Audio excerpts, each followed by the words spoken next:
Big सोचो में खुश आमदीद। दरियाए सवात और दरियाए काबुल के मर्जिंग पॉइंट यानी जिस मुकाम पर ये दोनों दरिया आपस में मिल जाते हैं, उस पॉइंट से 27 kilometre up stream Swat river पर ये वो मुकाम है जहां खैबर पख्तूनख्वा के 4 सदा डिस्ट्रिक्ट में मुंदा हेडवर्क्स वाक़ है। मुंदा हेडवर्क से 2 नहरें लोअर सवात केनाल और दोआबा केनाल निकलती हैं। ये दोनों नहरें दरियाए सवात के लेफ़्ट और राइट बैंक दोनों जानिब 1,60,000 एकड़ रकबे को सैराब करती हैं। मुंडा हेडवर्क से महज 5 किलोमीटर अपस्ट्रीम मोहम्मद डिस्ट्रिक्ट में ये वो पॉइंट है जहां मोहम्मद डैम की कंस्ट्रक्शन का वर्क 2019 से अब तक जारी है। ये एक concrete faced rock field dam होगा।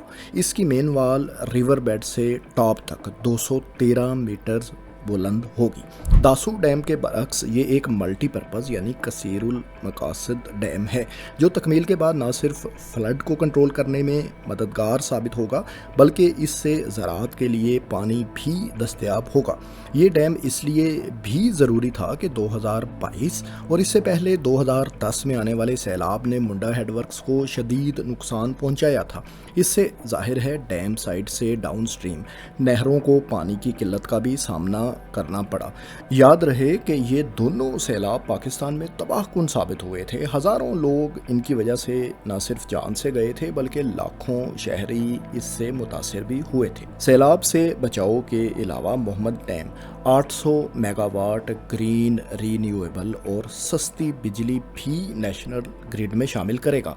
सिर्फ यही नहीं, इस डैम से पेशावर शहर को तकरीबन 300 मिलियन गैलन पीने का साफ पानी रोज़ाना की बुनियाद पर भी फराहम हो जाएगा।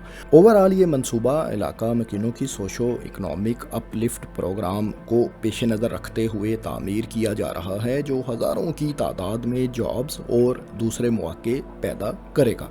अब हम इस कसीरुल मकासद मेगा प्रोजेक्ट के बारे में तफसील से जानते हैं और इसके इंजीनियरिंग डिज़ाइन को समझते हैं। ये सवात रिवर का दायां किनारा है जबकि ये दरिया की बाईं साइड है। मोहम्मद डैम की मेन वाल कंस्ट्रक्शन से पहले 2 डाइवर्जन टनल्स के ज़रिए दरियाए सवात के पानी का रुख मोड़ा जाएगा।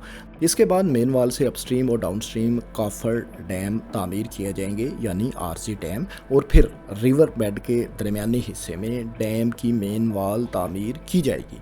मोहम्मद डैम की मेन वाल की ख़ास बात यह है कि ये दयामिर पाशा और दासू डैम की आरसीसी वाल्स के बरअक्स एक कंक्रीट फेस्ड रॉक फिल्ड वाल होगी। इस तरह के डैम्स में 2 मुख्तलिफ कंस्ट्रक्शन के मेथड्स यानी कंक्रीट डैम और रॉक फिल्ड डैम्स दोनों की स्ट्रेंथ्स को जमा करते हुए तामीर किया जाता है। इस कंबाइंड मेथड में मेन वाल कोर कंपैक्टेड यानी प्रेस किए गए चट्टानी पत्थरों और बजरी वगैरह से तामीर की जाती है।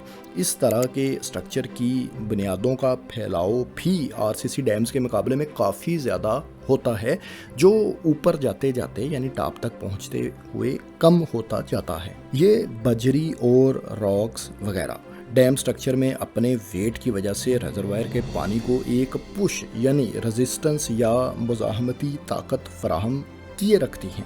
लेकिन दूसरी तरफ इस तरीका की डाउन साइड या इसका नेगेटिव पॉइंट ये है कि कंक्रीट डैम के बरअक्स इसमें सीपेज यानी पानी रसने का ख़तरा बहरहाल मौजूद रहता है।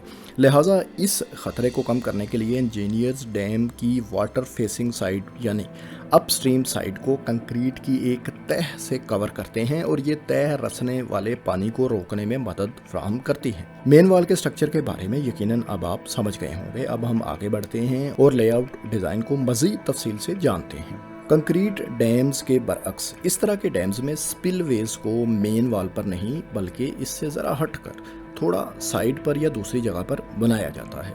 यही वजह है कि मोहम्मद डैम का स्पिलवे भी मेन वाल पर नहीं बल्कि ज़रा लेफ़्ट साइड पर तामीर किया जा रहा है।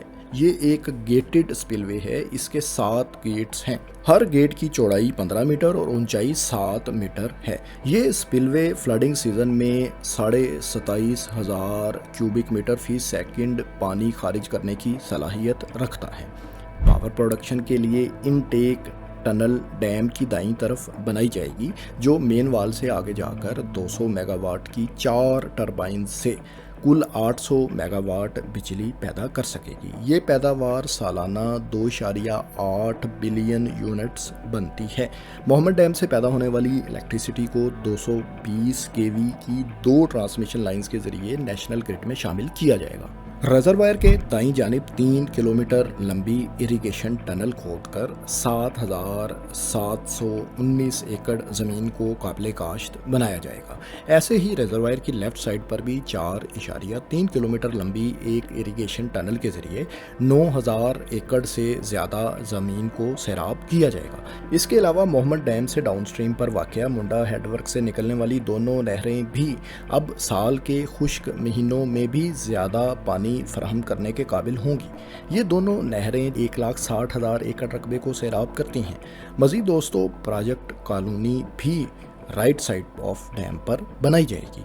मोहम्मद डैम रिजर्वायर की कुल वाटर स्टोरेज कैपेसिटी 1.29 मिलियन एकड़ फीट होगी। इसके रिजर्वायर की लंबाई 56 किलोमीटर तक होगी। इस वक्त प्रोजेक्ट कॉलोनी के अलावा डाइवर्जन टनल्स का काम तकरीबन मुकम्मल हो चुका है। जल्द ही दरिया के रुख को मोड़कर मेन वाल से मुतल्लिक काम का आगाज़ किया जाएगा। अगरचे अप्रैल 2024 में दरिया का रुख मोड़ दिया जाना था, लेकिन डैम कंस्ट्रक्शन का ये अहम संग मील फिलहाल ताख़ीर का शिकार हो चुका है। इसके अलावा प्रोजेक्ट की कुछ और साइट्स पर भी काम मुख्तलिफ मराहिल में जारी है। मोहम्मद डैम मंसूबे का आइडिया 1963 से चला आ रहा है, जब मंगला और तरबेला डैम अभी तामीर भी नहीं हुए थे। इस मंसूबे की प्री फिजिबिलिटी 1992 में मुकम्मल हुई थी और feasibility Japan international cooperation agency ने 2000 में मुकम्मल की थी। 2017 में मोहम्मद डैम का तफसीली engineering design environmental assessment report मुकम्मल हुई।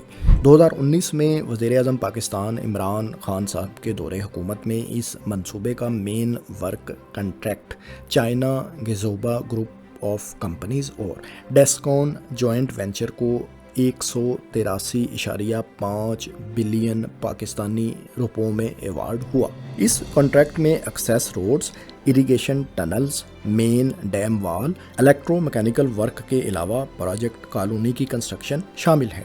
2019 में जब ये कॉन्ट्रैक्ट अवार्ड हुआ तो उस वक्त एक तनाज़ा भी पैदा हुआ था। दरअसल जॉइंट वेंचर में शामिल डेस्कॉन के फाउंडर अब्दुल रज़ाक दाऊद थे, जो उस वक्त वज़ीर-ए-आज़म पाकिस्तान के adviser for commerce, industries and production भी थे। लिहाजा अपोजिशन ने इमरान खान हुकूमत के इस अमल को कॉन्फ्लिक्ट ऑफ इंटरेस्ट करार दिया। बहरहाल तब से इस मंसूबे पर काम जारी है और इसके मुकम्मल होने के टाइम का अंदाज़ा 5 साल 8 माह शुरू में लगाया गया था, यानी 2025 के आखिर तक इसको मुकम्मल होना है। मोहम्मद डैम की कुल लागत का तखमीना 309 अरब पाकिस्तानी रुपए लगाया गया था, लेकिन 2022 के फ्लड ने कंस्ट्रक्शन साइट को बुरी तरह नुकसान पहुंचाया। इस तरह न सिर्फ प्रोजेक्ट की तकमील में मजीद 1 साल के अरसे का इजाफा हुआ, बल्कि इसकी लागत में भी 25 से 30 अरब रुपए मज़ीद इजाफा अब हो जाएगा। यूँ हम कह सकते हैं कि मोहम्मद डैम की कुल लागत अब 340 अरब रुपयों तक पहुंच सकती है। लेकिन दोस्तों, अच्छी बात यह है कि तकमील के बाद ये मंसूबा 51 अरब रुपए सालाना के हिसाब से पाकिस्तान को फ़ायदा भी पहुंचाएगा। इस फिगर को अगर दुरुस्त तसव्वुर कर लिया जाए तो इसकी कुल लागत जो तकरीबन 340 अरब रुपए के लगभग बनती है, इसका कुल पे बैक पीरियड 7 से 8 साल होगा। यानी तकमील के 7 साल बाद ये डैम अपने ऊपर आने वाली सारी की सारी लागत न सिर्फ पूरी कर देगा, बल्कि उसके बाद पाकिस्तान को मसलसल फ़ायदा ही पहुंचाता रहेगा।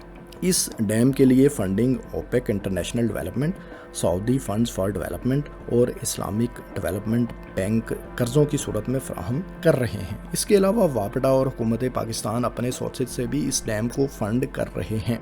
दोस्तों, चीफ जस्टिस साकिब निसार की तहरीक पर खोले गए दयामिर भाषा मोहम्मद डैम फंड अकाउंट से भी इस डैम को फाइनेंस किया जाएगा, जिसमें पाकिस्तान और बैरूने मुल्क आबाद पाकिस्तानियों ने अच्छा खासा कंट्रीब्यूट किया है। डैम फंड में आज तक 17.86 अरब पाकिस्तानी रुपए जमा हो चुके हैं। دوستوں محمد ڈیم کی ایک خاص بات یہ بھی ہے کہ اس میں زیر آب آنے والے علاقوں کی بہت کم آبادی کو ری سیٹل ہونا پڑے گا، کیونکہ اس کے واٹر ریزرویئر کے حصے میں آنے والے علاقے میں آبادی انتہائی کم ہے۔ لیفٹ بینک کے 7، رائٹ بینک کے 15 اور کل 21 متاثرہ گاؤں کے مکینوں کی آبادی چند سو سے زیادہ نہیں ہوگی۔ اس کے علاوہ محمد ڈیم سے متاثرہ قبائلی افراد کو وابڈا کی طرف سے رائلٹی پیمنٹ کی یقین دہانی بھی کروائی گئی ہے۔ صوبائی حکومت کو بھی نیٹ ہائیڈل پروفٹ کی صورت میں منافع میں سے حصہ ملے گا۔ اگر کوئی بڑی رکاوٹ پیش نہ آئی تو دیامر بھاشا داسو ہائیڈرو پاور کے بعد یہ وہ تیسرا پن بجلی کا بڑا منصوبہ ہے جو 2020 میں ہی وطن عزیز کو سستی رینیویبل اور گرین انرجی فراہم کرنا شروع کر دے گا۔ صرف دیامر بھاشا ڈیم، داسو ڈیم اور محمد ڈیم سے کل 9620 میگا واٹ بجلی پیدا ہوگی، اور ان منصوبہ جات کا زیادہ تر حصہ انشاءاللہ اسی دہائی میں مکمل ہو جانا ہے منصوبے کے مطابق۔ لہٰذا ہم امید کر سکتے ہیں کہ 2030 میں جانے سے پہلے مہنگی بجلی سے شاید کسی حد تک پاکستانیوں کی جان چھوٹ جائے۔ دوستو ہمیں بھی اپنی وسعت کے مطابق ان میگا پروجیکٹس کی جتنی حمایت ہم کر سکیں کرنی چاہیے۔ آخر یہ منصوبے ہمارے اور ہماری آنے والی نسلوں کے فائدوں کے لیے ہی تو ہیں۔ ویڈیو پسند آنے کی صورت میں اس کو دوسروں کے ساتھ شیئر کریں، اور اگر آپ ہمارے چینل پر نئے ہیں تو اس طرح کی معلوماتی تحقیقاتی ویڈیوز دیکھنے کے لیے ہمارے چینل کو سبسکرائب بھی کر لیں۔ شکریہ۔